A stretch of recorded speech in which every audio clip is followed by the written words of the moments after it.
puisqu'il s'agit d'une conférence qui est en dehors de notre programmation d'exposition.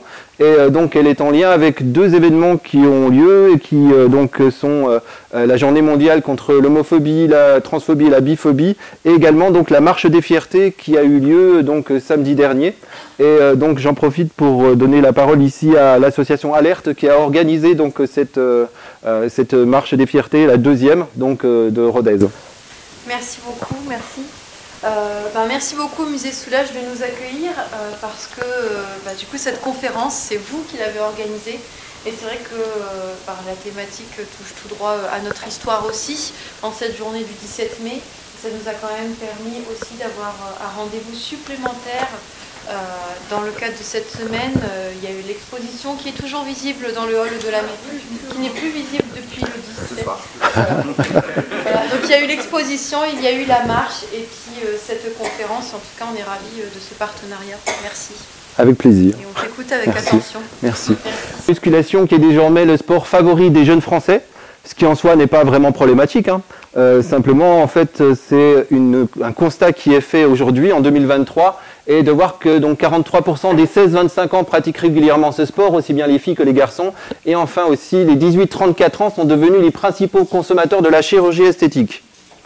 Alors c'est pareil, je ne donnerai pas de jugement de valeur là-dessus, chacun fait ce qu'il veut après tout, mais en tout cas c'est les questions que ça va soulever. Pourquoi est-ce qu'ils le font? Pourquoi est-ce qu'ils vont aussi pourquoi est-ce que cette génération-là est portée à ce point donc sur l'aspect physique, sur donc la volonté d'être beau, d'être populaire, et ce n'est pas quelque chose de nouveau, mais qui est vraiment quelque chose de marquant justement pour cette génération. Les médias, en fait, ils voient plusieurs raisons, notamment donc l'arrivée de TikTok, qui est donc ce réseau social, TikTok, qui est ce réseau social donc très prisé par cette génération, qui valorise plutôt donc les corps. Qui sont des corps musclés pour les garçons et pour les filles aussi, et donc qui va aussi valoriser certains clichés qu'on peut avoir. Vous avez également donc la grande vogue donc de ce qu'on appelle les Marvel, qui sont donc ces films de super-héros qui aussi valorisent plutôt donc des corps musclés, sportifs, le type de héros. Et enfin, vous avez aussi donc les filtres Instagram, dont certains qui sont carrément spectaculaires, où vous pouvez donc en direct changer de visage et donc être beaucoup plus beau que ce que vous n'êtes dans la réalité. Et vous avez ici un exemple de voir avec et sans.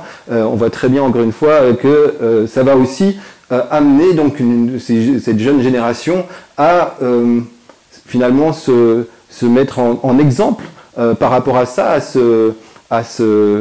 avoir comme étalonnage justement ces corps qui ne sont pas forcément en plus des vrais corps.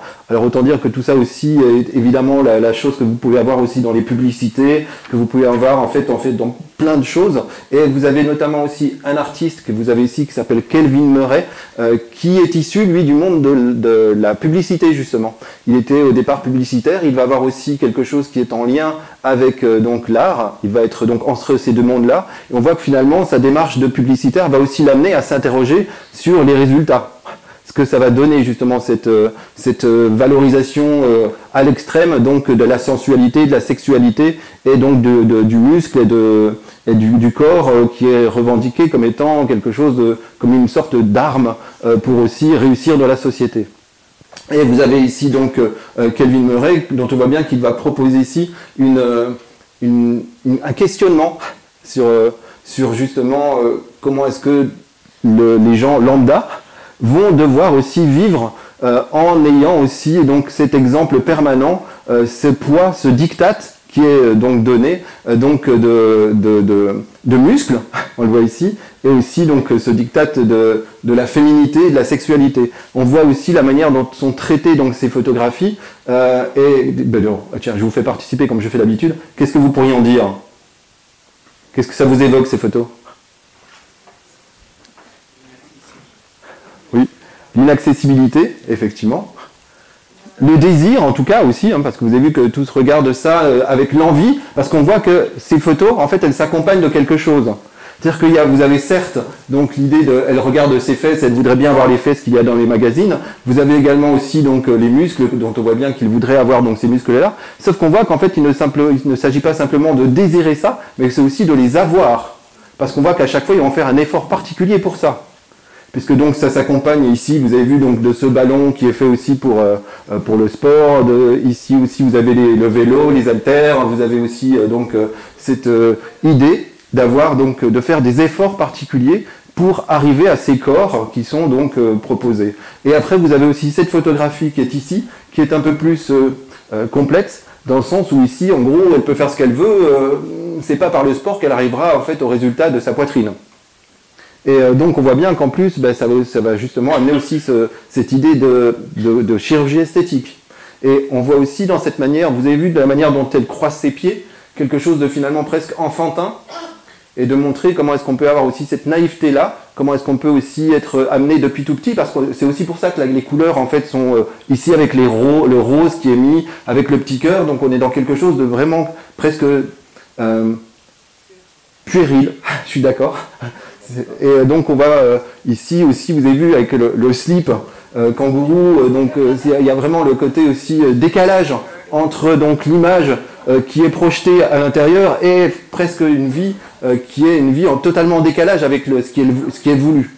Et donc on voit ce travail qui est fait par cet artiste-là. Vous avez également une autre artiste qui s'intéresse aussi à ce type de questionnement. C'est une jeune artiste anglaise qui s'appelle Gracie Hagen. Et on voit bien, encore une fois, ici, elle fait une série. Je vous ai mis simplement quelques extraits de la série, donc, qui s'appelle Illusion of the Body. En fait, voilà, les illusions du corps. Et en parallèle, à chaque fois, elle va mettre donc le corps valorisé et le corps non valorisé. Vous avez et on voit bien qu'en fait, c'est vraiment la pose qui va faire qu'un corps peut sembler plus ou moins sensuel ou sexuel, et que donc justement sur Instagram, c'est toujours le même type de photo qu'on va présenter. C'est aussi toujours le même type de pose. Quand vous voyez en fait très souvent alors j'ai la chance de voyager assez régulièrement, je vous raconte ma vie, c'est tant pis pour vous, mais en fait j'ai la chance de voyager assez régulièrement, et assez régulièrement je vois aussi justement des personnes qui se mettent en scène, et tout le monde prend la même pose, tout le monde fait le même visage, tout le monde fait encore une fois ces images qu'on essaye de reproduire. Et on a vraiment aussi ici justement ce lien qu'il peut y avoir, vous avez vu, entre ces corps qui sont présentés plus ou moins de manière esthétique. Et on voit que finalement, vous avez tous ces types de corps, gros, pas gros, maigres, vous avez vraiment plein de types de corps de différentes couleurs, et qui à chaque fois sont présentés toujours en nous montrant que finalement l'image qui est projetée est une image à un instant T, et l'image qu'on souhaite valoriser. Et que le corps n'est pas tout le temps comme ça. Alors que quand on regarde Instagram, c'est ce que je vous disais, ou d'autres réseaux sociaux, vous avez toujours l'impression qu'ils ont une vie extraordinaire en permanence. Et ce qui va expliquer aussi cette idée que on désire ce type de vie-là, alors qu'en fait, les personnes que vous avez sur Instagram, ils ne sont pas toujours comme ça. Ils sont aussi parfois comme ça. Et que donc c'est aussi ce cheminement qu'elle essaye de démontrer et pour faire réfléchir justement. Alors évidemment, quand on parle de publicité, le sexisme n'est jamais bien loin, et on voit ici quelques exemples que je vous ai trouvés. J'aimerais commencer par un de mes préférés quand même, celui que vous avez ici, qui est quand même assez extraordinaire, et c'est une vraie pub, je tiens à préciser. Remote Control, en gros c'est une télécommande, et vous avez ici donc la première télécommande qui a été inventée. Et vous comprenez le lien qu'il y a entre donc la bague qui est offerte et les jambes qui s'écartent.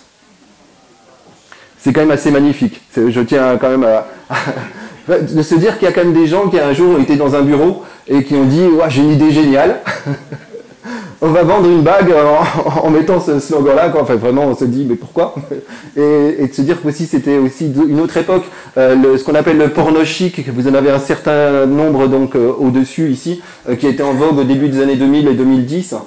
C'est pareil, en fait vous avez vu ici cette photographie qui est un cliché quand même terrifiant, qui aujourd'hui passerait beaucoup plus difficilement, et c'est tant mieux, où donc on voit encore une fois des corps musclés pour les hommes, une femme qui est encore une fois presque à la limite du viol, c'est quand même clairement, et pourtant ce type d'image était accepté à ce moment-là, sans que ça pose aucun problème. Donc on voit quand même qu'il y a eu pas mal d'avancées. Vous avez aussi le cliché, vous avez vu donc des hommes dans les vestiaires, le sport, le muscle, la sueur, donc les hommes entre eux. Vous avez aussi ici, au niveau porno chic, on est quand même pas mal là aussi, hein, pour vendre un parfum, pour hommes, quand même. Voilà, il faut le préciser, hein, c'est important. Et aussi ici, vous avez vu hein, ce type d'image où pendant un temps, vous aviez une valorisation aussi de l'après-pubère. Et donc, et on oublie que ceci n'est pas si vieux. Et qu'il n'y a pas si longtemps que ça, ce type d'image était plein. Vous en aviez plein les magazines. Avec aussi donc tous ces clichés qui amènent justement à tout un tas de problématiques que vous pouvez avoir ici. Avec le fait que justement le modèle féminin qui est présenté, ou le modèle masculin qui est présenté, c'est l'homme musclé, blanc généralement, ou la femme justement aussi donc occidentale, et que donc finalement les autres ethnies qui ne sont pas généralement représentées là-dedans vont aussi être amenées à s'identifier à ce type de choses-là, et ça va amener aussi ce qu'on pourrait appeler quelques dérives. Les hommes noirs généralement sont toujours présentés dans des pubs simplement pour le sport, parce qu'il y a aussi cette idée de quelque chose qui remonte presque au temps des colonies, si vous voulez, quelque chose qui remonte à presque l'imagerie qu'on peut avoir, encore une fois, presque une image mentale qu'on peut avoir. Et vous avez vu pour les pubs, on voit ici notamment donc Beyoncé, que vous avez ici, vous avez pu remarquer mon remarquable accent anglais, Beyoncé, que vous avez ici, et qui pour une pub, donc pour L'Oréal, est présentée ici blonde, cheveux lisses, et en plus largement blanchie par rapport à ce qu'elle est donc naturellement. Donc on voit encore une fois cette volonté d'amener presque à renier sa nature. Vous avez aussi ici donc une autre qui est donc Nicki Minaj, pour ceux qui connaissent, qui a aussi quelque chose d'évolution. Forcément aussi presque une forme de reniement aussi de ses racines, de ses origines, de son physique naturel, pour arriver à quelque chose, encore une fois, blonde, largement blanchi, avec un fort maquillage. Et donc elle va créer un personnage qui est finalement assez loin de ce qu'elle est au départ. Vous avez vu là-haut donc la pub Nivea, qui est assez édifiante également, qui est donc cette crème pour se blanchir la peau. Et on voit encore une fois cette invitation même, cet encouragement à accéder à quelque chose, encore une fois, qui n'est pas naturel. Je vous en montre d'autres aussi, puisque ça marche évidemment aussi avec les Asiatiques, les Océaniens, ça marche aussi avec finalement toutes les autres ethnies qui ne correspondent pas aux diktats donc de la valorisation de l'occidental. Et vous avez donc ici l'idée de se débrider les yeux, de se tailler le menton, et aussi, vous avez vu, donc de s'éclaircir la peau, hein, toujours aussi. J'ai fait une recherche intéressante justement sur les yeux débridés, et je me suis interrogé de savoir pourquoi est-ce que finalement elle se débridait les yeux assez régulièrement. Il faut imaginer qu'en fait vous avez une femme sur 5 dans les pays asiatiques qui fait une action pour s'occidentaliser. Une femme sur 5, ce qui est quand même relativement énorme. Et donc qui va donc soit se débrider les yeux, soit se blanchir la peau, soit aussi donc intervenir en chirurgie esthétique. Et donc le fait de s'agrandir les yeux, c'est en lien aussi avec donc déjà le modèle de la femme occidentale, mais aussi en lien avec les mangas. Pour ceux qui connaissent, les mangas en fait ont des yeux très ronds, et donc ils sont souvent aussi amenés à aller ça. Et, sauf que je suis allé creuser encore plus loin, et je suis allé chercher pourquoi est-ce que finalement dans les mangas, ils ont des yeux ronds, justement comme ça, grands ouverts. Et j'ai découvert qu'en fait, celui qui a presque écrit donc les principes du manga était un grand fan, donc un grand admirateur de Walt Disney, et il a notamment travaillé sur le Bambi, le film Bambi. Et je ne sais pas si vous vous rappelez, mais Bambi avait des grands yeux comme ça, et donc en fait, cet admirateur a transposé les yeux de Bambi dans les mangas donc japonais, et ensuite finalement c'est devenu un style, et tout le monde a copié ça au fur et à mesure. Donc il y a aussi quelque chose au départ d'occidental finalement là-dedans. Mais ça donne encore une fois quelque chose qui est assez édifiant quand vous comprenez que justement tous ces corps qui ne correspondent pas à la norme sont obligés aussi de se conformer presque plus ou moins consciemment et volontairement à ce type de choses-là, parce que le modèle c'est vraiment ça. Hein.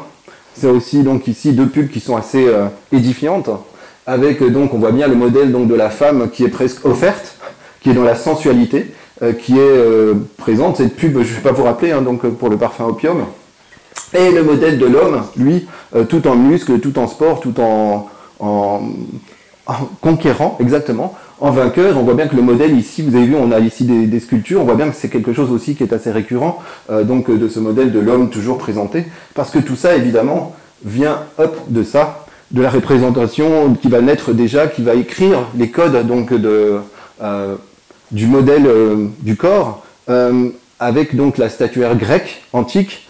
Et il faut savoir que tout départ, la statue grecque antique, le nu n'est réservé qu'aux hommes. Il n'y a que les hommes qui, au départ, sont des statues nues du modèle du corps, avec donc la statuaire grecque antique. Et il faut savoir que tout départ, la statue grecque antique, le nu n'est réservé qu'aux hommes.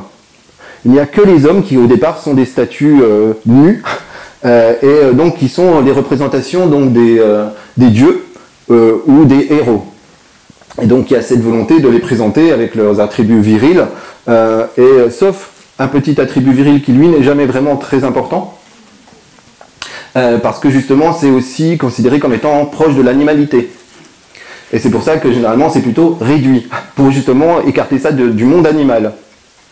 Mais le reste du corps, lui, est vraiment développé, mais tout en sachant que seuls des corps musclés, mais pas trop, seuls des corps glabres, mais pas trop, seuls des corps jeunes, mais pas trop non plus, sont toujours représentés. En fait, il y a vraiment une sélection d'un modèle de corps qui va être donc utilisé. Et vous avez également donc, pour le nu féminin, quelque chose qui n'existe pas. Parce qu'au départ, le nu, les féminins n'existent pas, c'est simplement des femmes qui sont habillées, toujours très habillées. Et vous en avez un modèle ici, donc les Corées, qui sont donc ces grandes sculptures aussi qu'on peut avoir, notamment à l'entrée du Parthénon, pour ceux qui ont déjà vu, donc qui sont souvent des portes colonnes. Et ce type de choses me permet de vous rappeler aussi qu'on a une image aussi faussée de cet art-là, parce que souvent on imagine bien cette pureté, cette blancheur donc du marbre, et ne pas oublier qu'en fait c'était comme ça au départ. Simplement en fait les couleurs ont disparu la plupart du temps, et que donc en fait on a une image vraiment faussée donc de ce type de sculpture. Sachez que c'est exactement la même chose pour l'art roman. L'art roman, on a toujours cette impression de pureté, cette impression de quelque chose qui est très sobre, alors qu'en fait tout était très coloré à cette époque-là. Il faut imaginer que Conques, à l'époque, vous aviez de la couleur partout, à l'intérieur comme à l'extérieur, et vous avez vu que pendant l'été, d'ailleurs, ils refont donc la colorisation donc du tympan, mais il faut imaginer que l'entièreté du bâtiment était comme ça au départ. Mais donc, à un moment donné, quand même, ça va changer aussi pour les femmes, puisque donc Praxitèle va déclencher une révolution en faisant aussi un premier nu féminin, qui est cette sculpture aussi qui est assez célèbre, hein, qu'on va retrouver aussi assez régulièrement, et donc il va évoquer la sensualité donc de cette déesse que vous avez ici, tout en sachant que ce n'est pas un nu gratuit, dans le sens où elle est nue parce que ça marque la sensualité de cette déesse, qui est en fait l'attribut de cette déesse. Donc il n'est pas question de faire un nu juste pour faire un nu, il s'autorise un nu parce que finalement c'est justifié par le personnage qu'il va représenter. Mais à partir de là, finalement, ça va ouvrir les portes, et ce qui fait qu'en parallèle, les hommes et les femmes vont être représentés donc aussi donc nus, et donc ça va essaimer. Il faut imaginer que le monde romain va déborder largement, le monde grec pardon, va déborder largement donc de ce bassin initial, et qui fait que ça va encore une fois entraîner donc ce modèle-là dans l'ensemble du bassin méditerranéen, et même au-delà. Et donc ça va écrire cette première page, tout en sachant que cette page va s'éteindre pendant un temps, puisque va arriver donc l'époque médiévale, et pendant cette époque médiévale, le corps, lui, est plutôt synonyme de quelque chose de pas forcément positif. C'est plutôt donc synonyme, encore une fois, de quelque chose de la souffrance, de quelque chose aussi de la mort, de quelque chose de très différent, puis finalement par rapport à ce qui était prévu au départ par le monde grec. Et vous pouvez remarquer donc que les sujets sont autorisés simplement si et seulement si.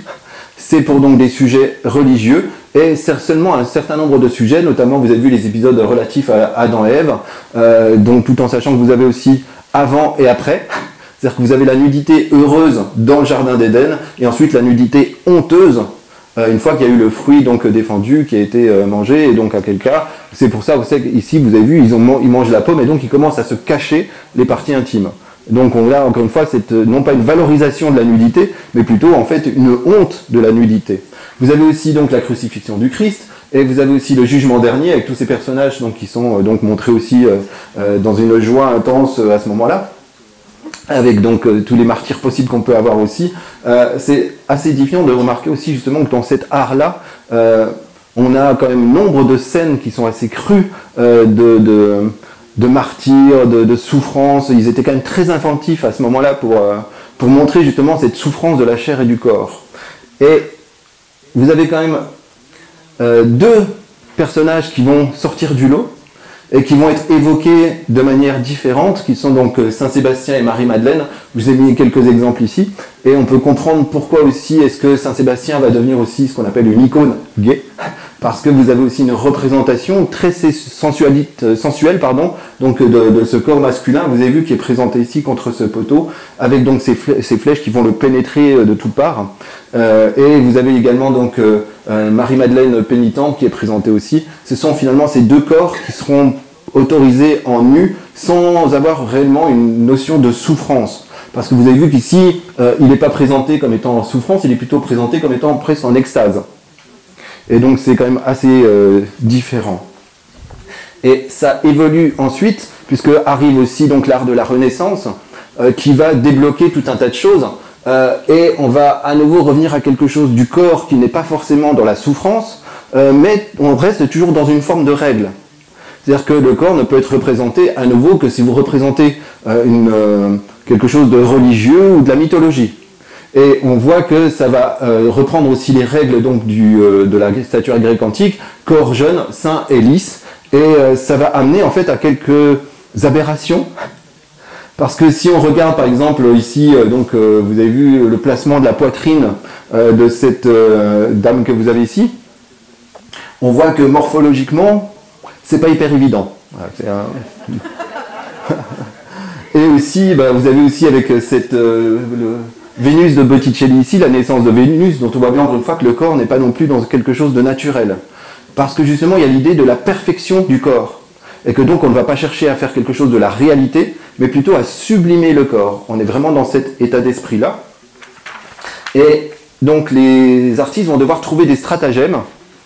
Et je vous montre ici comment est-ce que ça va fonctionner. Justement, vous avez Boucher, ici, qui va présenter donc, ce type d'œuvre, qui est donc un type d'œuvre qui est fait pour être présenté dans les salons, présenté dans les châteaux. Donc vous avez un corps, vous avez vu, qui est présenté avec cette espèce de finesse qu'on peut avoir, avec donc une thématique là aussi mythologique. Et en parallèle, il produisait ce type d'œuvre qui est ici, avec cette odalisque brune, dont on voit bien qu'on n'est pas exactement dans le même état d'esprit. Parce que la position, parce que le regard de la jeune fille, parce que vous avez aussi donc tout un tas d'éléments qui sont dans ce type de tableau, qui vont entraîner quelque chose qui est beaucoup plus tourné vers la sensualité et la sexualité pour celle-ci que ce que vous avez là-bas. Et ces deux modèles cohabitent. Ces deux modèles cohabitent, et ce qui fait que ça va entraîner finalement en parallèle deux notions du corps. Le corps qui va donc être sublimé et finalement le corps presque plus naturel. Ce type de tableau n'a pas vocation à être présenté en public. Vous gardez ça dans vos cabinets, cabinets j'entends de l'époque des châteaux. Et donc en fait, vous pouviez donc à loisir présenter ce tableau ou pas aux personnes que vous pouviez inviter. Et donc c'était aussi des effets qui étaient donc proposés donc à vos invités. Et donc ce type de tableau était fait presque, on va dire, sous le manteau. Et donc, mais véhiculait encore une fois un corps qui est finalement différent par rapport à celui qui était le modèle académique. Et donc on arrive ici donc à chaque fois avec cette notion donc d'évolution. Et on comprend que ça perdure parce vous avez vu, on va être donc au XVIIIe siècle, on commence à arriver après aussi au XIXe siècle, et en fait entre le XVe et le XVIIIe siècle, vous avez donc ces corps qui évoluent avec toujours cette volonté qui va amener encore une fois à quelques aberrations. Le corps masculin est sportif et donc héroïque, le corps de la femme est plutôt offert au désir. Et j'en parlais tout à l'heure, il y a cette idée d'idéalisation du corps, et vous avez eu aussi donc ici cette grande odalisque qui elle aussi a quelques problèmes de vertèbres, je pense. Mais je m'avance un peu, mais voilà, je ne suis pas spécialiste là-dedans, mais on voit bien qu'il y en a quelques-unes en rab. Voilà. Et moi, celui-ci, quand même, voilà.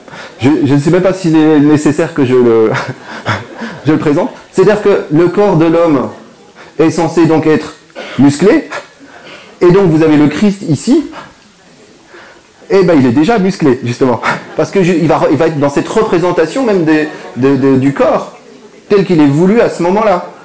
Le diktat, c'est l'homme musclé, la femme est donc dans une forme de présence, tout simplement, et on voit encore une fois que voilà, elle me plaît beaucoup, c'est pour ça que je la mets à chaque fois, mais elle est quand même assez spectaculaire. Elle raconte justement comment est-ce qu'on perçoit les corps à ce moment-là. Pardon ? Oui, oui, oui. Ouais. Et ensuite arrive un événement, 2 événements même contigus, qui vont un peu changer les choses. Vous avez en fait l'invention de la photographie, et en 1839, avec cette première photographie que vous avez là, et en parallèle, vous avez également donc la naissance, donc l'invention du tube de peinture en métal, et ça va révolutionner le tout. Pourquoi ? Parce que ça va commencer, en fait, ceci à concurrencer la peinture, puisque donc la peinture va être concurrencée par quelque chose qui est beaucoup plus simple à faire, qui est beaucoup plus abordable à acheter, et que donc, qui en plus, en représentation de la réalité, vous pouvez difficilement faire mieux.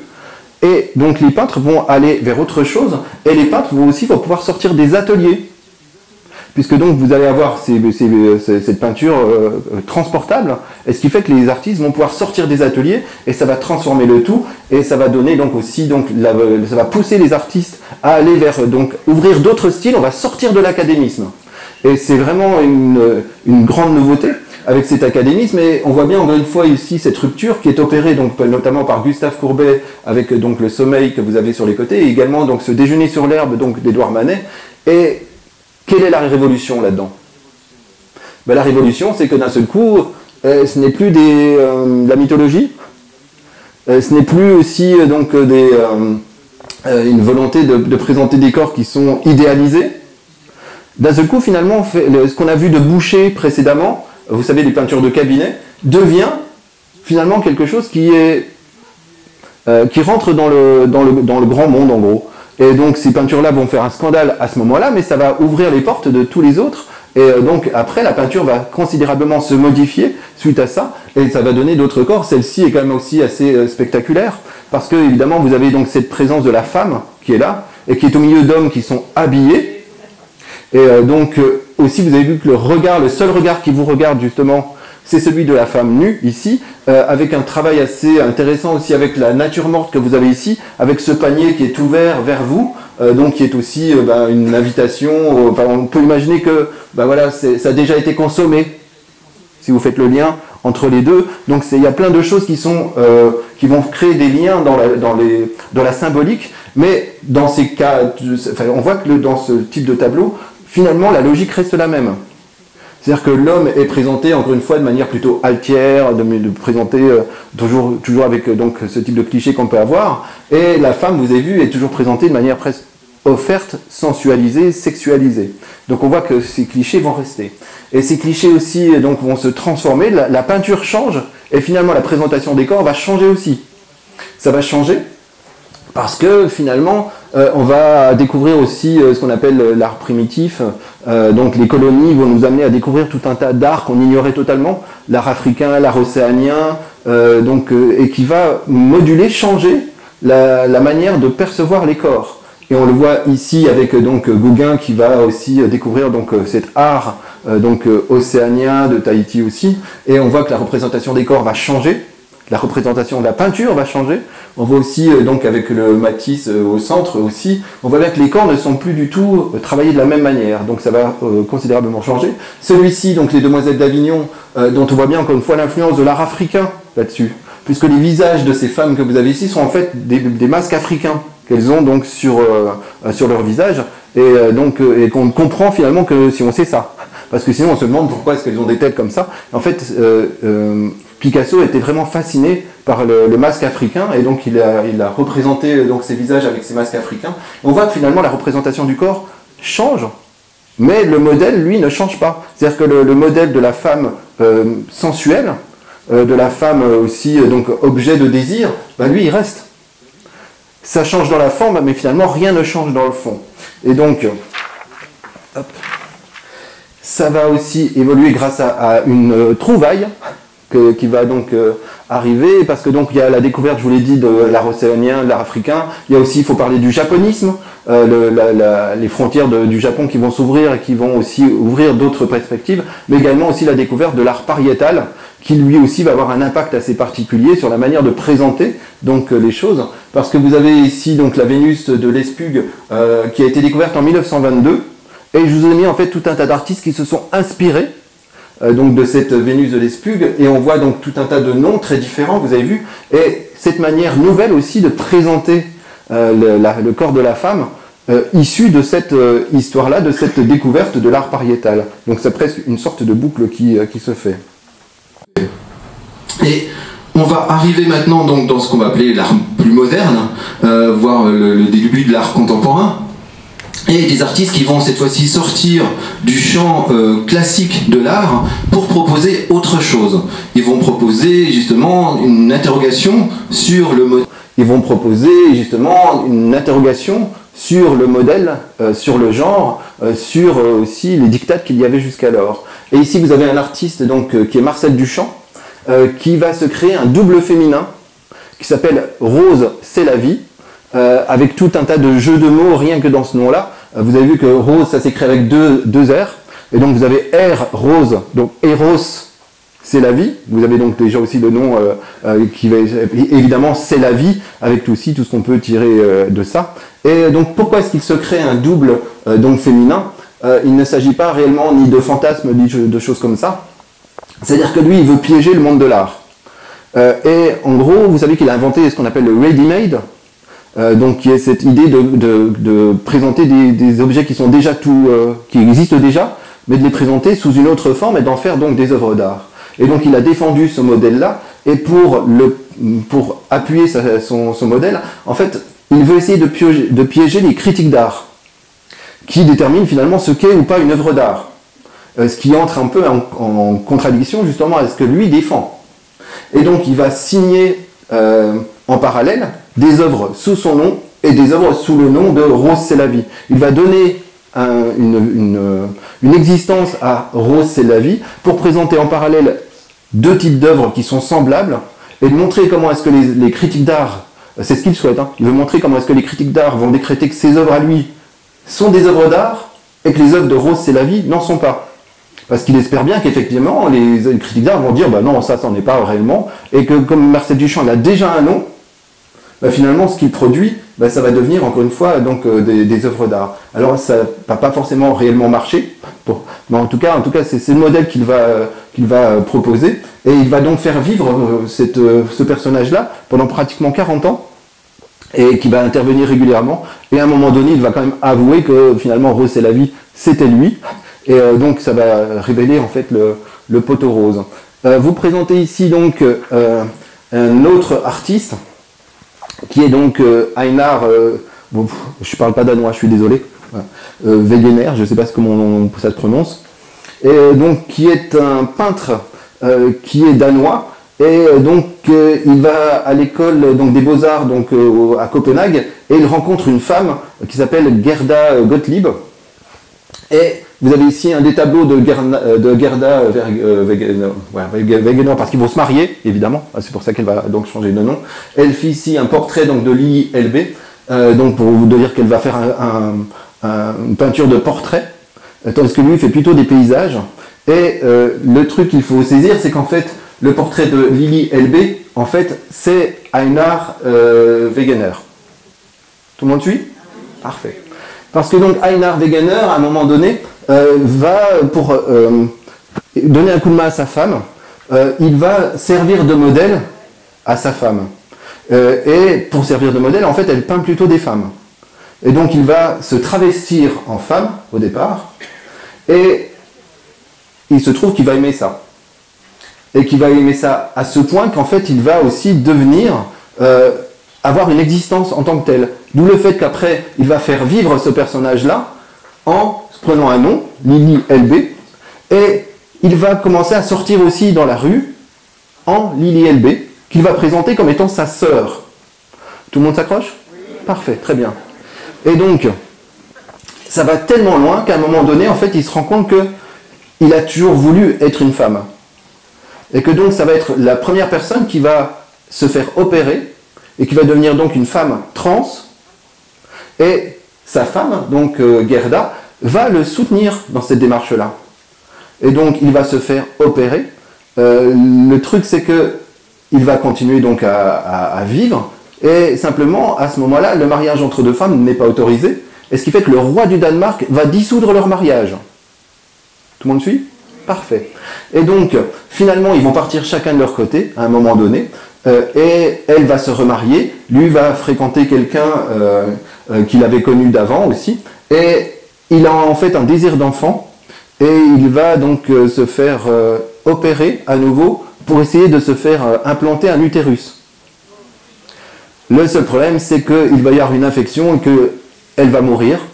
Et donc, c'est une vie un peu tragique dans ce domaine-là, mais ça va être quelqu'un de très précurseur parce que ça va être la première personne trans qui va avoir une existence aussi. Et donc, même si le destin est un peu tragique, pour ceux que ça intéresse, cette histoire-là est servi de scénario pour un film qui s'appelle The Danish Girl, et que vous pouvez, qui est très intéressant et qui est très bien fait aussi, et qui vous permettra aussi de découvrir cette histoire qui est assez incroyable, donc de cet artiste, dont on voit ici, en fait, vous avez vu la photo du 3 fois, c'est elle. Une autre artiste que vous avez ici, qui s'appelle donc Anna Gluckstein, et qui est dite Gluck, parce que cette artiste donc, qui est née en Angleterre, est née dans une riche famille juive, et elle va à l'adolescence donc se rebeller contre son éducation conservatrice. Elle se coupe les cheveux, elle s'habille avec des vêtements pour hommes, elle rejette son prénom en insistant pour qu'on l'appelle Gluck. Et donc elle va faire de la peinture, elle décide de devenir artiste peintre. Elle va vivre au départ avec donc son amante qui est donc une fleuriste, et ce qui fait qu'au départ elle va principalement faire des peintures de bouquets de fleurs, de composition florale. Et ensuite, elle va rencontrer vraiment l'amour de sa vie, qui est une mondaine et philanthrope Nesta Obemer, que vous avez ici dans ce tableau, avec donc Gluck, médaillon You, oui, en fait, moi et nous, en gros. Donc vous avez ici donc Gluck et donc Nesta Obemer. Et à un moment donné, donc elles vont se séparer plus tard, elle va vivre avec une autre personne. Et c'est aussi un destin très particulier, parce qu'elle va s'affranchir des codes, elle va vivre en tant qu'homme. Alors elle ne va pas aller jusqu'à l'opération, il n'est pas d'ailleurs, c'est pas dans son envie, mais en tout cas elle a envie de casser les genres, et elle a envie en fait de vivre selon le genre qu'elle a décidé elle. Ou lui, c'est toujours après donc la question qu'il faut se poser justement, elle va vivre de cette manière-là. Alors il faut savoir que ce type de questionnement se pose aussi, peut être autorisé aussi parce qu'ils sont artistes. Leur statut d'artiste leur permet de vivre une vie différente.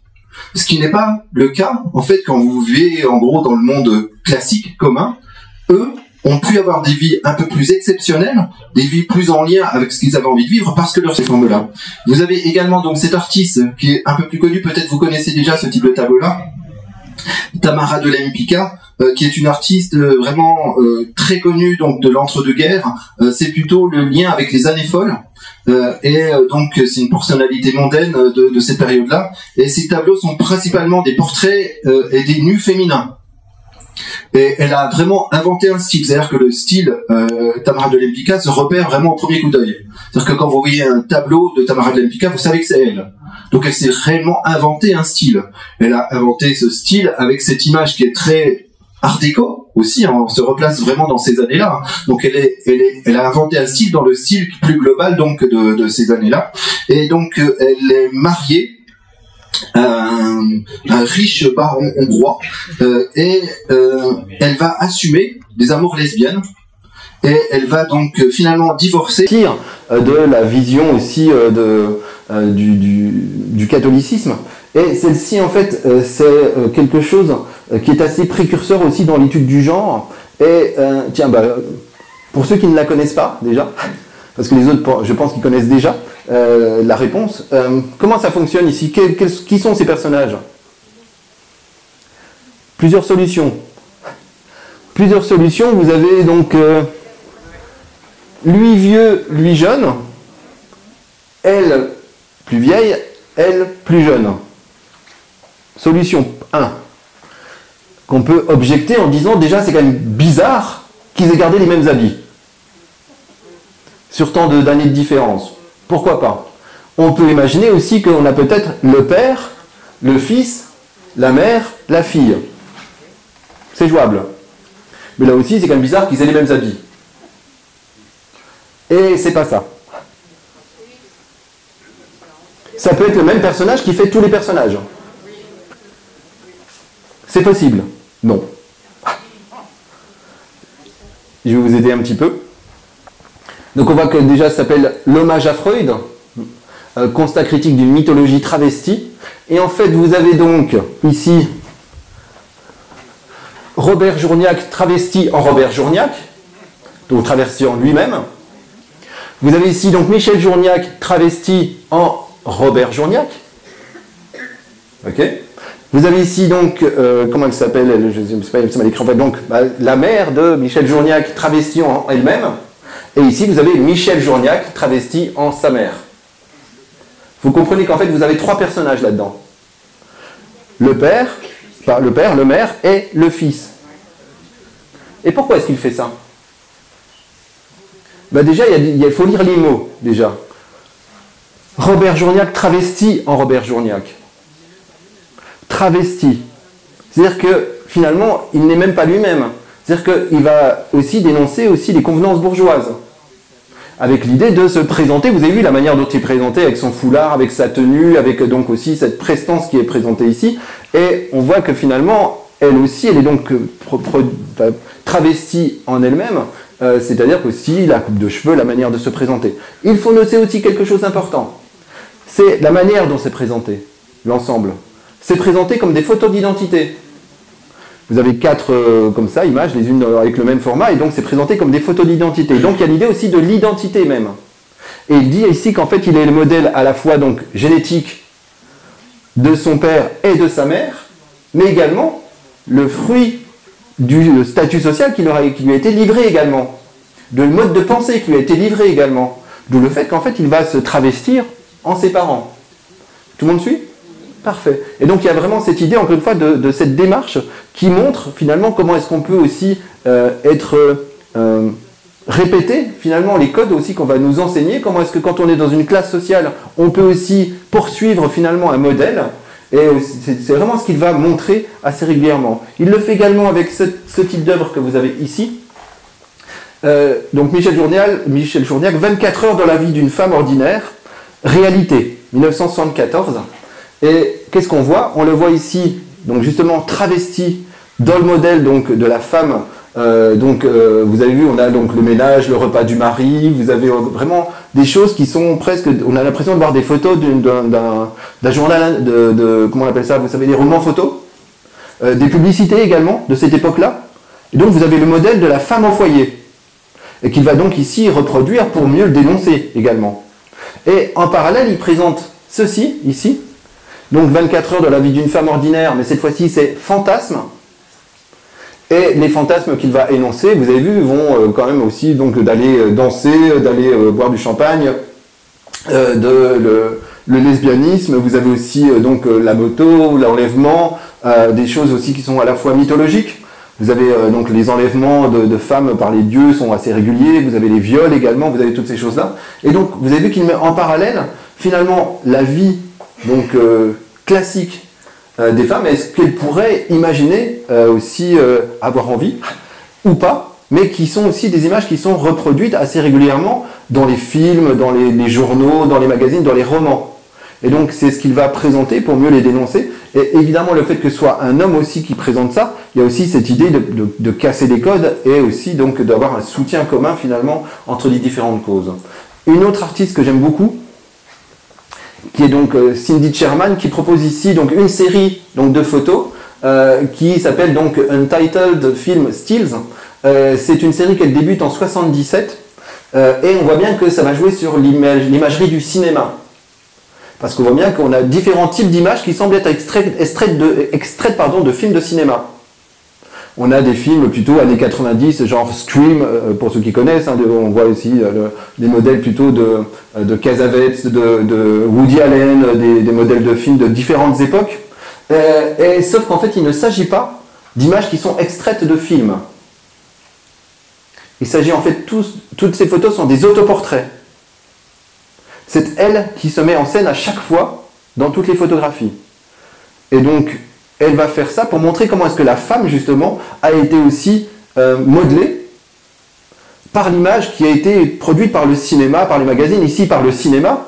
Et on voit bien que vous avez vu que dans toutes ces images qu'on a ici, la femme n'est pas montrée de manière forte, n'est pas montrée de manière héroïque, elle est montrée de manière plutôt presque victime. On la voit souvent avec le regard apeuré ou en pleine déprime, en attendant l'amoureux qui appelle pas, ou la détresse amoureuse. On la voit aussi ici, vous avez vu que là on se demande, il y a quelqu'un qui doit rentrer dans la pièce, on voit bien qu'elle n'est pas hyper en confiance. Vous avez aussi ici donc de la cuisine avec aussi ces différents éléments là, c'est pareil, on voit que il y a cette imagerie qui est donnée, une imagerie encore une fois qui a formé l'image de la femme et qui fait que ce modèle féminin est présenté toujours en attente du héros, en gros, ou de l'amour, et masculin si possible, à ce moment-là. Et qu'on voit encore une fois cette modélisation qui est faite, et elle va faire ça avec différents éléments. Ici, elle le fait avec le cinéma, et vous avez vu qu'à chaque fois, elle va reprendre donc les outils de l'époque pour pouvoir rendre l'image telle qu'elle était. C'est-à-dire qu'elle va reprendre des caméras ou des appareils photographiques de l'époque pour pouvoir rendre le grain, pour pouvoir rendre donc la couleur, la lumière qui était faite à cette époque-là, pour qu'on ait l'impression en fait que tout ça est fait à des dizaines d'années d'écart, alors qu'en fait tout est fait dans un temps plutôt restreint. Elle le fait, on le voit ici, avec l'imagerie des magazines, sur la partie du dessus, mais également ici en bas, vous avez vu sur l'idée de l'art, des tableaux. Et à chaque fois, en fait, pour ce type de choses-là, elle ne cherche pas à cacher le fait qu'elle se déguise, parce que c'est apparent. Mais elle nous montre encore une fois comment est-ce que l'histoire de l'art nous a à chaque fois aussi montré des femmes qui sont très souvent montrées dénudées, en position maternelle ou de femmes un peu plus libres. Et au-dessus, vous avez vu donc avec cette imagerie aussi des magazines, des femmes qui ne veulent pas vieillir et qui vont aussi user et abuser de la chirurgie esthétique. Et aussi comment est-ce que finalement l'image de la femme, elle est véhiculée par tout ça. Et comment est-ce que cette image de la femme va aussi influencer la femme elle-même qui doit aussi correspondre à ce type de choses, s'il y a ce type de vie qui est proposée. Et on voit ici avec cette image qui est assez intéressante aussi, qui nous montre justement comment est-ce qu'une femme aussi, en particulier, a pu presque influencer la vision de la femme globale. Avec donc ici Marilyn Monroe, hein, que tout le monde reconnaît. Donc vous avez compris que c'est Cindy Sherman en Marilyn Monroe. Je crois que juste avant je vous l'avais mis, peut-être ici. Voilà, vous avez vu, c'est elle, hein, Cindy Sherman, que vous avez ici. Donc c'est elle ensuite que vous avez eu à chaque fois dans tous les plans que vous avez à l'intérieur. Donc on voit qu'à chaque fois, elle fait presque de l'autofiction, elle se met en scène. Et donc on la voit ici donc en Marilyn Monroe. Marilyn Monroe qui a une vie qui est celle que tout le monde connaît, j'imagine, et qui en fait aussi a amené quelque chose d'un peu pervers dans la manière de percevoir la femme. Parce qu'il y a quelque chose que n'a pas fait Marilyn Monroe, vieillir. Et ce qui fait qu'elle en fait c'est le modèle de la femme qui ne vieillit pas. C'est le modèle de la femme en fait qui est toujours dans cette forme de beauté. Faut savoir aussi que c'est aussi pour ça par exemple que Brigitte Bardot a arrêté sa carrière à un moment donné. Ce qui fait que nous, on l'a vu vieillir parce que de temps en temps, elle sortait. Mais il faut imaginer que dans le reste du monde, elle est restée la jeune Brigitte Bardot. Et que ça va donner, encore une fois, on comprend pourquoi. Parce qu'à un moment donné, vous avez donc un artiste comme Andy Warhol qui va aussi prendre ces images et montrer comment est-ce que ces images ont été véhiculées à travers le monde, partout. Tout le monde a l'image de Brigitte Bardot, tout le monde a l'image donc de Marilyn Monroe. Et c'est comme ça qu'il l'entraîne vers autre chose, qu'il l'entraîne encore une fois montrer comment est-ce que c'est devenu des images de masse qui ont donc développé un imaginaire collectif où la femme en plus finalement presque n'a pas le droit de vieillir et qu'il faut qu'elle reste dans cette norme-là. Et pour prolonger ça, je vous présente ici donc David Lachapelle qui va ici travailler donc une version un peu plus contemporaine de la chose. On voit très bien le lien qu'il y a entre ça et ce qu'on a vu précédemment. Vous avez vu ? On voit très bien cette idée donc de faire un une relecture de ces icônes que vous aviez avant. Ici, il modèle des icônes qui étaient les icônes en fait des années 90, début des années 2000. Et donc il fait une relecture ici. Alors ce personnage que vous avez ici, c'est compliqué de voir un personnage presque naturel ici. Parce qu'il y a quand même aussi donc, de la chirurgie esthétique, ça se voit. Ce personnage, c'est celle que vous avez ici, qui est donc Amanda Lepore. Amanda Lepore, qui est une personne assez importante, c'est une femme transsexuelle qui donc, est devenue aussi, elle a été opérée à l'âge de 15 ans, et ensuite elle est devenue mannequin, et après elle a aussi eu cette envie de ne pas vieillir. Et ce qui va donner, encore une fois, les abus de ce qu'on appelle aussi les femmes lions. Vous avez déjà entendu parler peut-être de cette expression, les femmes lionnes. Les femmes lionnes qui sont les femmes qui sont tellement, finalement, étirées, que ça va donner aussi, encore une fois, ces yeux très étonnants, et aussi ces bouches qui vont être là. Et donc, ici, il va porter donc Amanda Lepore comme étant aussi une forme d'égérie, comme l'était aussi donc Marilyn Monroe à l'époque précédente. Donc on voit que finalement les marges se sont déplacées, mais lui ne va pas porter un regard critique. C'est-à-dire que lui, quand il montre ce type d'image-là, il est vraiment dans l'état d'esprit de Andy Warhol aussi, qui définissait presque les icônes de cette époque-là, qui étaient donc Marilyn Monroe et Liz Taylor. Ici, il les replace en actualisant presque, en se disant que peut-être si Andy Warhol avait été là à cette époque-là, sachant que David LaChapelle a rencontré Andy Warhol dans les années 80, donc c'est pour ça aussi qu'il va faire cette relecture-là.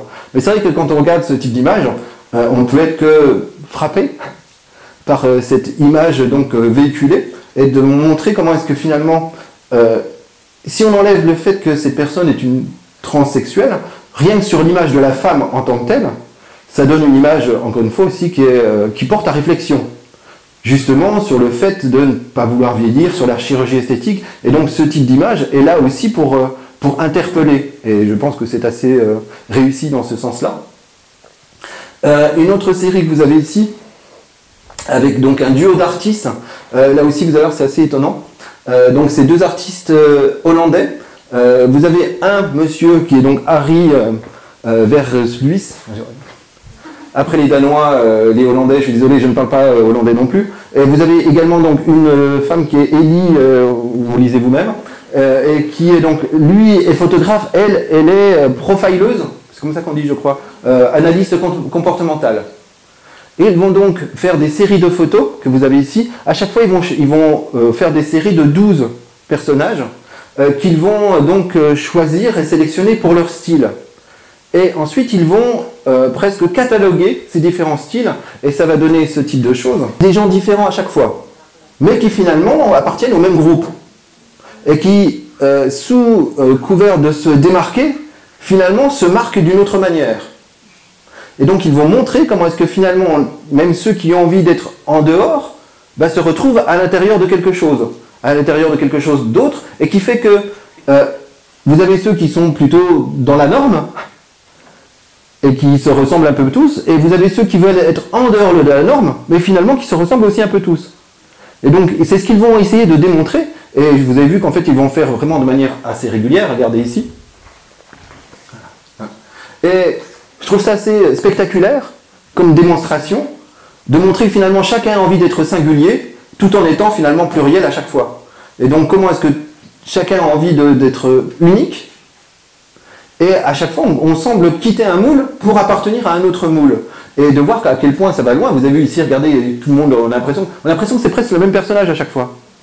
Et donc ils ont un laboratoire, un studio photographique portatif qu'ils vont déplacer, et donc il y a la profileuse qui est dans la rue, et qui va arrêter les personnes au fur et à mesure, et en fonction du style qu'ils auront choisi à ce moment-là, et qui vont donc les prendre en photo. Ensuite, le premier va déterminer finalement la pose, et ensuite tout le monde va prendre la même pose, mais pour montrer finalement comment est-ce qu'on rentre spécialement dans des moules.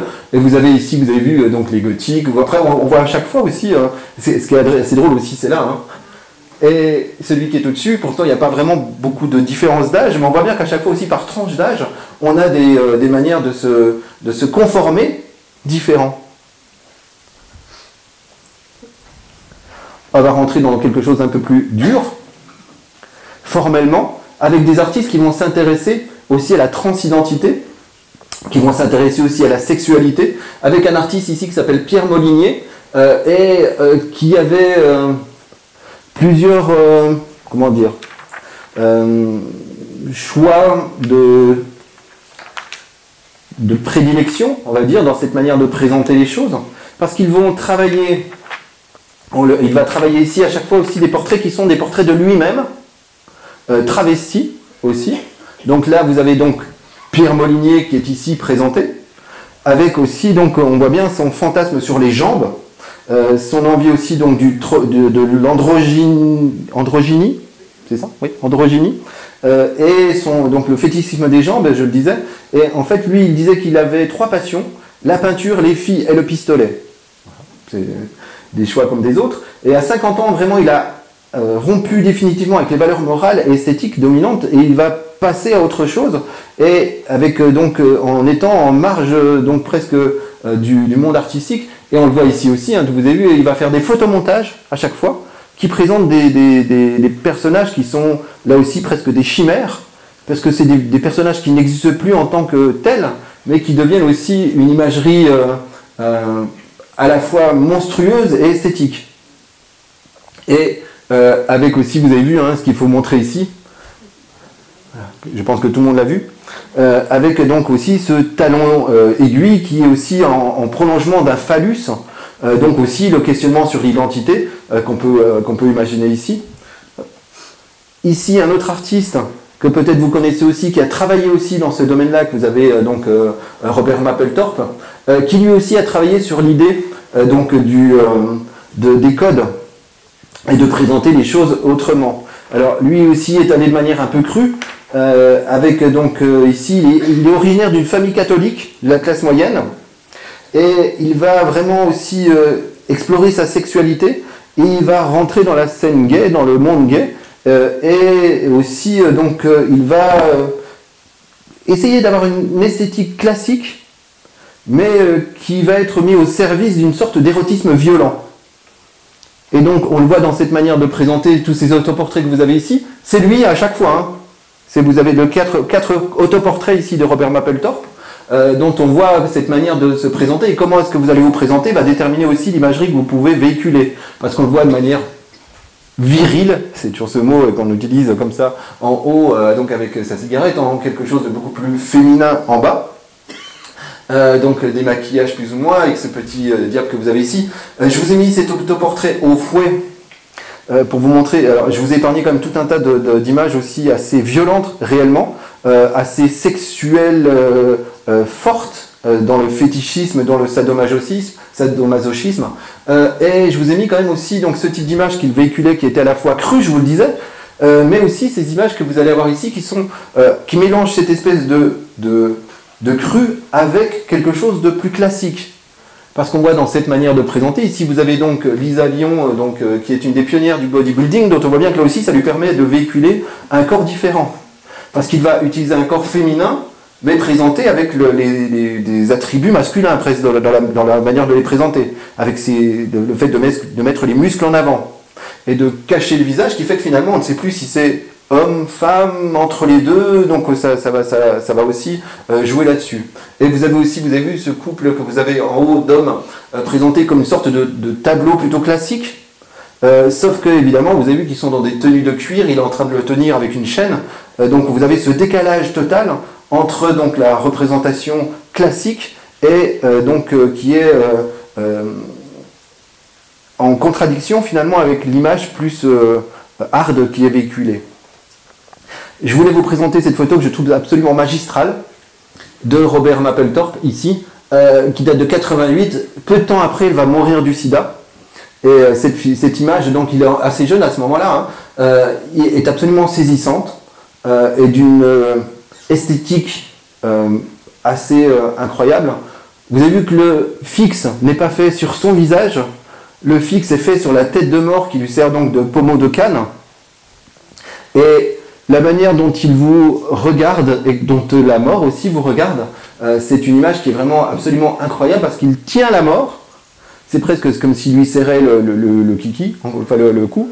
comme s'il donc il tenait la mort comme ça. Il y a cette idée de défi, donc cette idée aussi donc de maîtriser la mort, mais vous avez vu que dans ce regard, il se joue quelque chose quand même. Hein.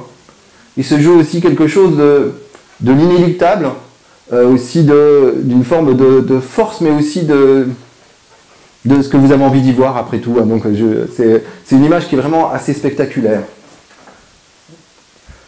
Une autre artiste donc, qui s'appelle Catherine Hopi, qui va proposer aussi une imagerie qui est en lien entre quelque chose de classique et quelque chose qui ne l'est pas.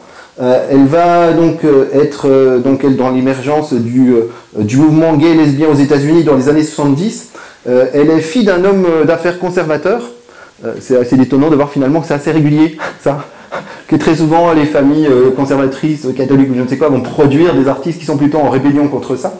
Et donc elle réalise dès l'adolescence qu'elle est donc lesbienne. Elle va quitter sa famille pour partir à Los Angeles. Et elle va aussi fréquenter donc la communauté gay, lesbienne et transgenre. Et elle va aller plus loin parce qu'elle va aussi donc suivre les adeptes du fétichisme et du sadomasochisme et du bondage. Et donc elle est aussi dans cette démarche proche de Robert Mapplethorpe, de proposer ce qu'on pourrait voir comme étant des déviances ou une culture autre pour les présenter avec une imagerie presque esthétique et classique. Vous avez ici des personnages dont on ne sait plus réellement finalement quel est le genre. Et est-ce réellement important? C'est non. Si finalement elle présente ces personnages pour ce qu'ils sont, parce que vous avez aussi, donc on voit ici la dichotomie qu'il peut y avoir entre donc la barbe et la poitrine qu'on devine ici, avec aussi, vous avez vu donc le marquage dans le dos qui est fait en scarification de la normalité. Donc évidemment, il y a toute cette idée aussi de la souffrance, ou cette idée aussi du poids social, de qu'est-ce qui est normal, qu'est-ce qui ne l'est pas. Vous avez aussi ici, vous avez vu donc ce personnage aussi qui est ici, qui est aussi entre deux genres. Et je voulais vous montrer, parce qu'elle va aussi très souvent utiliser sa propre image, sa propre personne, pour faire donc ce type de photographie qui est aussi assez puissant. Un type de photographie, vous avez vu, on voit bien encore une fois l'idée de la scarification ici, avec ce dessin d'enfant. Donc ce qu'il faut remarquer, c'est que vous avez la maison, le soleil, mais deux femmes ici qui sont représentées. Donc, parce que donc avec sa compagne, elles vont avoir un enfant. Vous avez ici Catherine Hopi, donc qui présente ici ce portrait donc en train d'allaiter. Et cette image-là qui est assez incroyable parce que vous avez vu qu'elle peut se retrouver finalement à côté de celle qui est ici, sachant que c'est le même personnage dans les deux cas. Et ce qui va créer, encore une fois, ce lien très différent entre la sphère intime, l'idée de la mère de famille, et à côté l'idée aussi de ici. Ce qu'il faut voir aussi, vous avez vu que donc, ce qui est écrit sur sa poitrine, pervers, il y a aussi le poids donc, de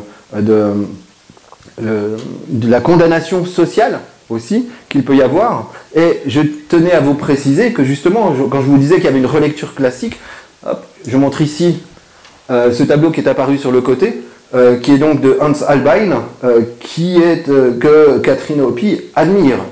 Et on voit bien le lien qu'on peut faire justement entre ce type de peinture et finalement le type de photographie qu'elle va faire quand on voit les fonds qui sont choisis, quand on voit les poses. Simplement, en fait, effectivement, elle va transcrire quelque chose de classique dans quelque chose qui est plutôt de la culture alternative et d'une autre pratique. Avec cette fois-ci un artiste qui s'appelle Erwin Olaf, qui propose ici donc, quelque chose qu'il a fait à l'occasion de ses 50 ans, qui sont donc trois autoportraits, et je ne sais pas si vous pouvez lire, en fait vous avez ce que je souhaite, ce que je suis, ce que je serai. Et on voit encore une fois aussi cette idée de le corps tel qu'on a envie de l'avoir, parce qu'on nous impose ça dans l'imagerie populaire, ce qu'on est réellement. Et après, le troisième, il faut savoir que donc cet artiste est atteint d'un emphysème héréditaire, diagnostiqué à 36 ans, et que donc, quand il met ce que je serai, c'est la réalité. Il sait très bien, en fait, qu'il va aussi avoir cette destinée-là. Et il y a aussi, donc on le voit, cette idée du temps qui passe, et aussi l'envie de ne pas vieillir, parce que ce que je suis et ce que je souhaiterais On voit encore une fois cette idée du temps qui passe. Et d'ailleurs, cette idée du temps qui passe l'intéresse parce qu'on le voit ici avec ces deux images qui ont été faites. Donc la première qui est sur votre gauche en 85 et celle qui est faite ici en 2018. C'est les mêmes personnages qu'il remet en scène beaucoup plus tard. Et on voit encore une fois le corps comme il va évoluer aussi. Comment est-ce que finalement le temps aussi passe sur le corps. Est-ce qu'on souhaite, est-ce qu'on pourrait avoir un autre artiste qui s'appelle John Coplance, ici, qui fait un travail aussi très particulier sur son corps. Et ce sont toujours des autoportraits qu'il va réaliser, et des autoportraits où on ne voit pas le visage. Et il va se contorsionner dans tous les sens pour donner presque des sculptures qui deviennent presque abstraites. Mais vous allez voir qu'évidemment, il n'épargne rien du corps. Il est avec son corps de lui à plus de 60 ans, parce qu'en fait, au départ, il était donc critique d'art, il a travaillé dans les musées et tout ça. Et à 60 ans, il décide de devenir artiste lui-même quand il devient à la retraite. Et il va faire cette série de photographies que vous avez ici, qui nous montre son corps. Mais encore une fois, je vous le disais, en fait, vous avez à la fois quelque chose qui est presque abstrait, où ça devient presque de la sculpture aussi, mais tous les éléments du corps qui vous sont montrés et qui sont un corps de plus de 60 ans. Et donc ça va montrer aussi cet effort-là. Il va faire donc ces choses qui sont parfois en triptyque aussi. Et donc ça donne encore une fois ce corps qui nous est présenté sans concession et qui nous impose, et tout en sachant que ce n'est pas le corps qu'on a l'habitude d'avoir. Et qui n'est pas généralement le corps que vous attendez à voir justement. Et lui, il va mettre ce corps-là en avant, sans phare, sans le montrer différent de ce qu'il est, et simplement fragmenté. Qui propose aussi des peintures qui sont très spectaculaires parce qu'elle aussi va présenter des corps hors normes. Parfois à la limite de ce qu'on pourrait imaginer comme étant monstrueux. Je tiens à préciser qu'ils sont vraiment en dehors de ce qu'on a l'habitude de voir. Avec ici, vous avez vu donc ce corps qui est présenté sous différents aspects. Ce qu'il faut voir aussi, c'est la manière dont est le visage. Il vous regarde vraiment franchement. Et ce qu'il faut voir aussi, c'est la dimension de ces toiles. Ça fait ici 2,74 m sur 6,36 m. Et il faut imaginer que quand vous êtes devant ça, ben vous êtes vraiment devant une sorte de chose qui dégouline de partout, de peinture et de chair. Et donc on a encore une fois l'idée de mettre en avant un corps qui est un corps différent. Mais ce que je vous disais en fait, pourquoi est-ce que quand on regarde ce type de peinture-là, on est frappé? Parce que justement on est tellement conditionné par les corps qu'on nous montre en permanence, que finalement ce type de corps-là, on se dit on n'a pas envie de les voir. Mais ils sont là, ils existent ces corps-là. Et pourquoi est-ce qu'ils ne devraient pas être montrés? Pourquoi est-ce qu'on s'attend forcément à voir des corps qu'on a l'habitude de voir finalement, qui sont les modèles qu'on nous propose régulièrement? Et elle, c'est ce qu'elle va faire. Elle va mettre en avant des corps différents, ici, sans aucune concession. Et elle, toujours les dimensions, hein, pareil, celui-ci vous avez vu 2,13 m sur 1,83 m, vous avez l'autre qui fait 3 m sur 2. Donc on voit qu'à chaque fois c'est présenté de manière de très grande dimension des corps que généralement on ne nous montre pas. Et elle ne porte pas un regard critique là-dessus. Elle va plutôt porter un regard justement qui nous indique pourquoi est-ce que ce type de corps-là n'existe pas sinon. Parce que ce type de corps-là, on ne les voit jamais. Et que finalement, ça ne choque personne de voir des femmes nues à longueur de temps dans les films, je parle de corps ou d'hommes aussi, hein, de corps nus, parce que ce sont des corps qui sont stéréotypés. Et que ce type de corps-là, finalement, n'existe pas par ailleurs. Ce type de corps-là, on ne les voit jamais. Et que c'est pour ça qu'en fait, elle nous les met finalement sous les yeux, et pourquoi elle nous oblige presque aussi à les regarder, parce que ces corps-là existent. Et vous avez vu qu'ici, vous avez ici des mots qui sont mis ici, donc dessus. Ça s'appelle donc marqué en français ici, et donc on voit qu'elle a été presque aussi scarifiée par des mots que vous avez ici, qui sont des mots qui sont extraits donc d'un texte de Luce Irigaray, qui est une féministe linguiste, psychanalyste et philosophe française qui s'est intéressée au genre et à la sexualité. Et donc on voit encore une fois la volonté de faire quelque chose dans le féminisme, et que le féminisme n'est pas que pour la femme avec un corps stéréotypé, mais qu'il y a aussi la défense du corps autre, du corps qui est différent. Une autre artiste qui s'intéresse aussi au corps avec les stéréotypes que vous pouvez avoir, donc elle s'appelle Sarah Lucas, et elle propose des choses qu'elle va fabriquer elle-même, ou des sculptures, mais là aussi qui s'intéressent au genre, et qui vont s'intéresser avec, notamment vous avez vu cette photo avec beaucoup d'humour, autoportrait avec des œufs sur le plat, enfin des œufs au plat. Voilà, ça parle encore une fois de ce qu'on met aussi dans la poitrine des femmes. Et qu'ici elle va s'amuser fortement parce que vous avez vu qu'en plus elle se présente avec une pose qui n'est pas une pose entre guillemets féminine. Elle va aussi ne pas avoir des habits entre guillemets féminins et aussi donc avec ses œufs sur le plat qui sont évidemment avec beaucoup d'humour hein, aussi dans cette démarche là. Et vous avez aussi donc ici donc la femme qui est réduite à des jambes et des seins. Et qui montre aussi finalement tout ce que peut être le fantasme voulu plaqué sur le corps de la femme. Et également ici avec ça s'appelle Deep Cream Maradona, sachant que Deep Cream c'est le nom de la couleur, qui a été utilisé pour ça, et Maradona pour le côté masculin de la chose. Et donc ici vous avez un personnage aussi qui est une sculpture assez gigantesque et qui est entre deux, parce que vous avez vu qu'en fait ici les testicules ce sont en fait des seins, une poitrine féminine, et également vous avez la tête ici qui est une sorte de poitrine. Et donc là aussi c'est un modèle entre les deux, entre donc la féminité de la poitrine et la masculinité de cette verge assez gigantesque que vous avez donc entre les jambes. Et on voit que beaucoup d'artistes vont vraiment s'intéresser à ça, sur les codes qu'il y a entre les différents, entre ce que sont les hommes, ce que sont les femmes, et surtout en fait ce qui est véhiculé à chaque fois. Et avec ici une autre artiste aussi qui va défendre quelque chose d'assez féministe, Sarah Maple que vous avez ici, est donc une artiste jeune anglaise qui a la particularité d'avoir une mère musulmane et d'avoir donc un père catholique, et qui va être entre ces deux cultures-là.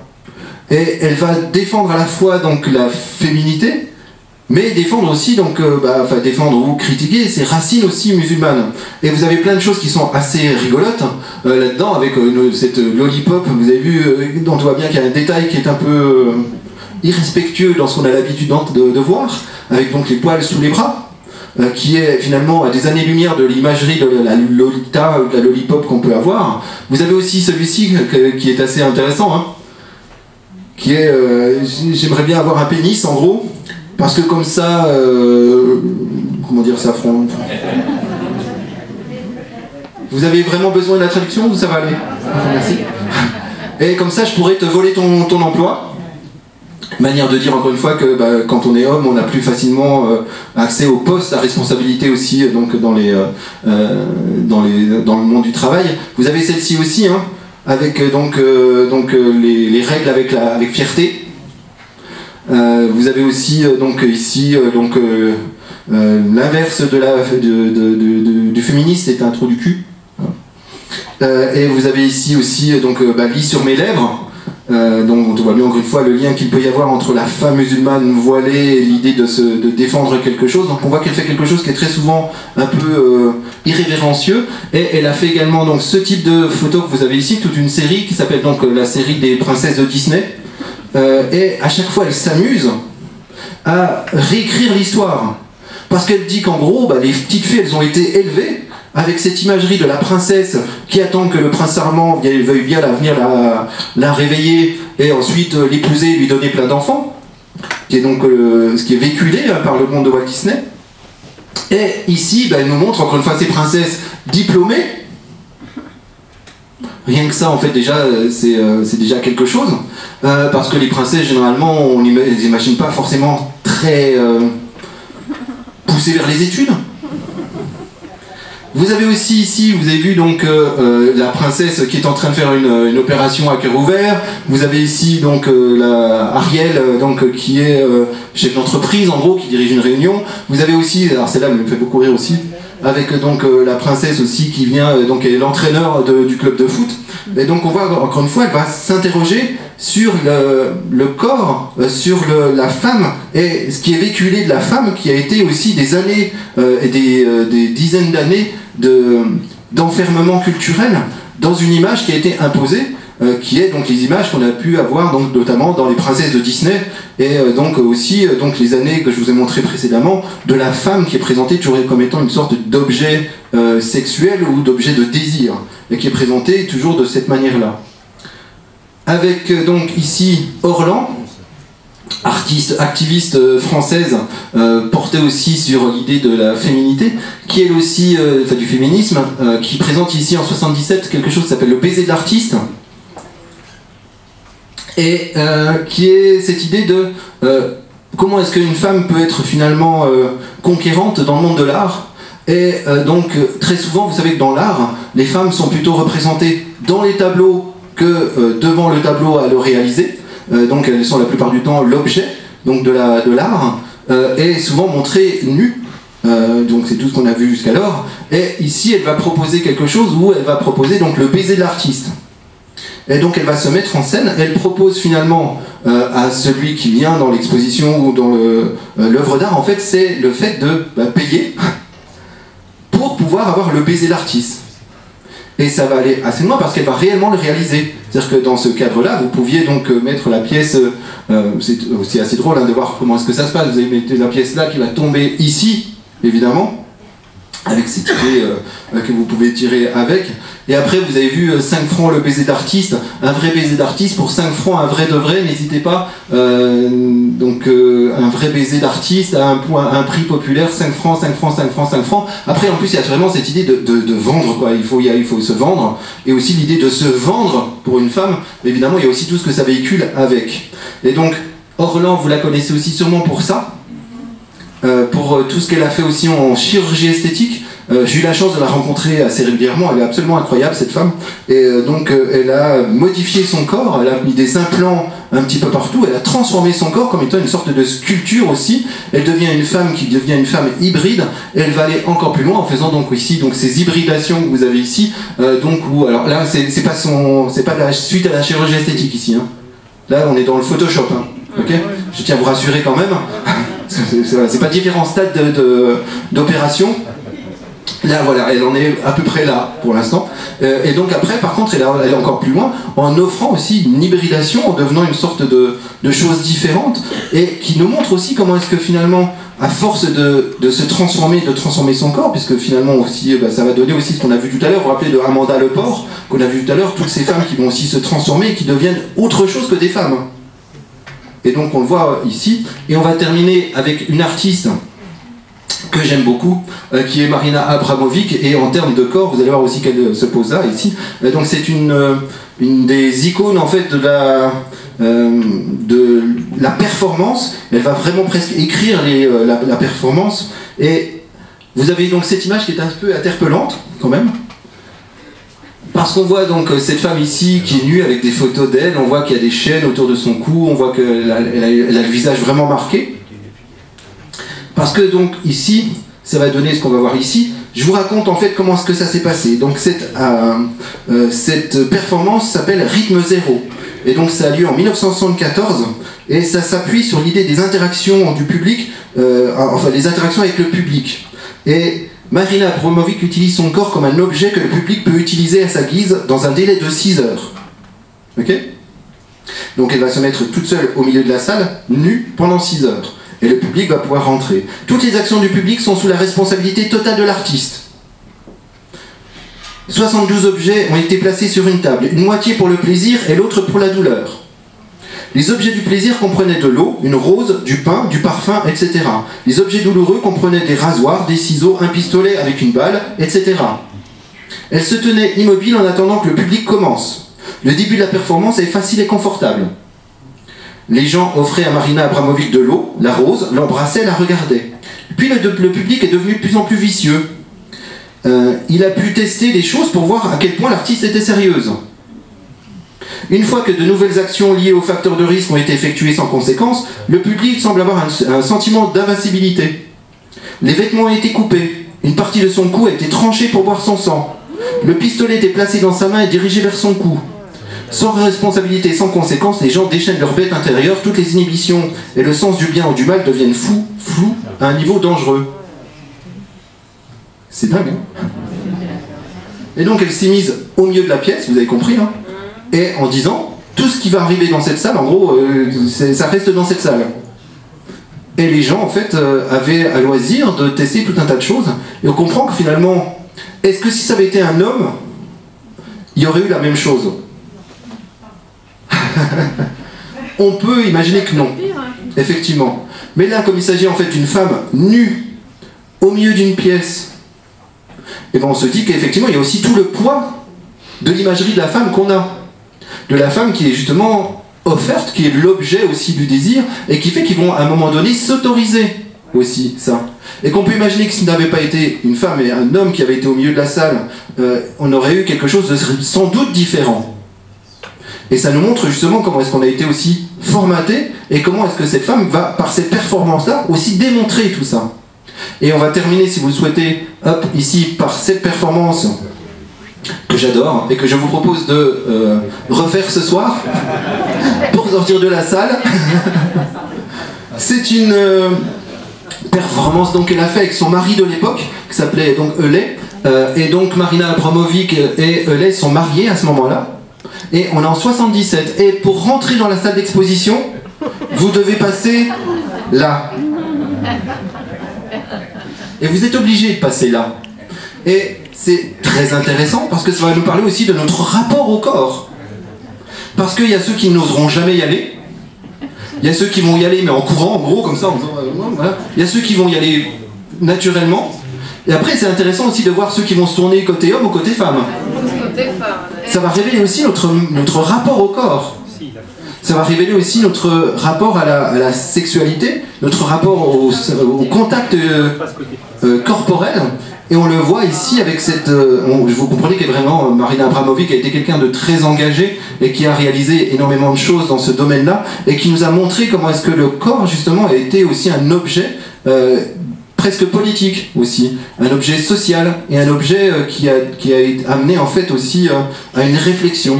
Et on comprend qu'aussi il y avait l'idée de presque de passer entre un mari et une femme en plus. Hein, donc il y a vraiment tout un tas de choses qu'on pouvait tirer.